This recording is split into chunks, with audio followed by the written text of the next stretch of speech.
নমস্কার, শুভ সন্ধ্যা বন্ধুরা। ওই দূর গাঁয়ে মৃদুলার খেলাঘর, ঘর দৌড় ছেড়ে এসেছে সে নদী তীরে।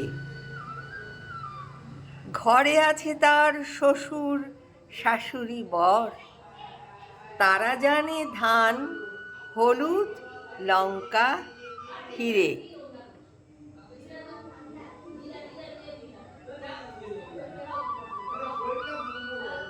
তারা ভিড় করে কাছারিতে গিয়ে গিয়ে, ঝুটো মামলায় বাড়ায় গুপ্তধন।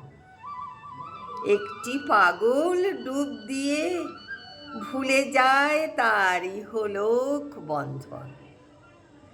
সেই পাগলের নেই আপন পর, অকপট হেসে শত্রুকে বলে, কিরে নদী তীর যেন অজানার চরাচর। মৃদুলা সেখানে বারবার আসে ফিরে। নমস্কার। অনুত্তম বিশ্বাসের কবিতা গ্রন্থ বাজো হে তেপান্তরী কেমন লাগলো অবশ্যই জানাবেন। নমস্কার।